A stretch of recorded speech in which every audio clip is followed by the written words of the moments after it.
Well, welcome back to the Halloween horror film recommendations. Yeah, it's not like you guys have heard that intro before. Today I took a look at the Adam Green movie Hatchet. It was my first viewing just recently.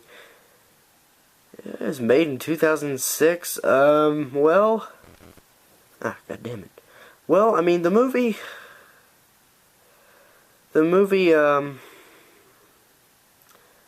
pretty much is exactly what you get in the trailer. The movie is about a group of two teenagers who are in New Orleans, and they end up taking a haunted ghost tour, you know, all that jazz. And they end up getting conned by a guy who is trying to make a couple of bucks by making a fake ghost tour.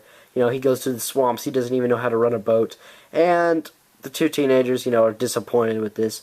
And also, on the boat that they go in are two female porn stars and a director, a charming old couple. One's a charming fat guy, you know, he's a likable character. He's kind of like, oh, yeah, I hope he doesn't die, you know, he's a charming character. And, well, not saying I want the other characters to die. And those two teenagers, and there's another girl who's very untalkative. So, anyway, the boat ends up sinking, and, yeah, there's also gators in the swamp. But once they hit land, they find out that this land belongs to the legend Victor Crowley. Now, Victor Crowley is a deformed, inbred hillbilly, some kind of redneck thing, I don't know, who lives out in the woods by himself. Now, originally, the legend has it that Victor Crowley, you know, he grew up deformed with his dad. You know, kids made fun of them. And then on Halloween night, kids burned down the house with firecrackers. Victor Crowley tried to get out on the other side, and, well, his dad tried to open the door with a hatchet and axed Victor Crowley's face. So, yeah, that's pretty much the story, and his dad died of a broken heart. Now, supposedly, Victor Crowley survived the house. The house, I don't know who watered the house down so it wouldn't burn up. How he survived that, I don't know. You know, being burned and all, and having a hatchet in the face, I don't know.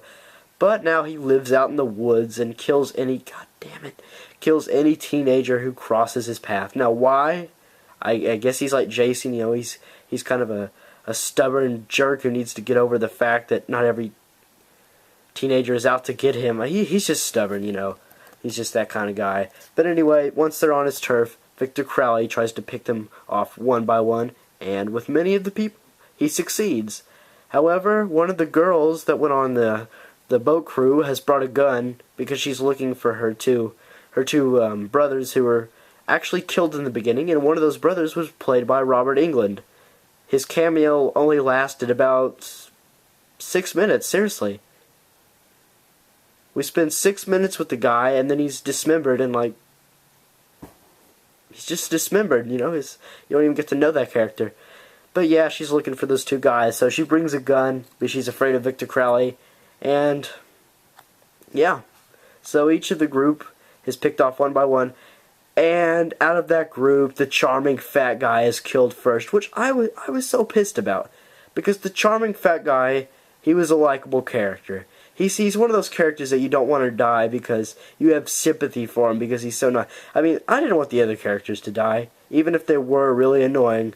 But I guess the charming fat guy was an excuse to have a good gore effect. I mean, he doesn't just get killed. He gets oh god, he gets destroyed. He's just destroyed. Like, he doesn't even have time to really run away. He just gets his freaking head cut off. And yeah, every time a person dies in this movie, it's not just, you know, a normal, you know, killing and then it's over. It's like freaking, like, a geyser of blood just sprays all over the camera, yeah.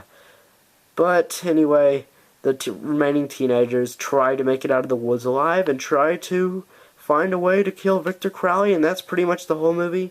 The ending was a huge disappointment also, I'll say that. Once again, not an in-depth review, but yeah. I I mean, for slasher fans, I would recommend it. It is entertaining at the most, but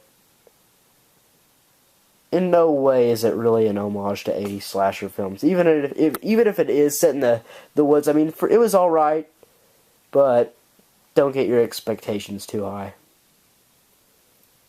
Alright. See you guys in the next review.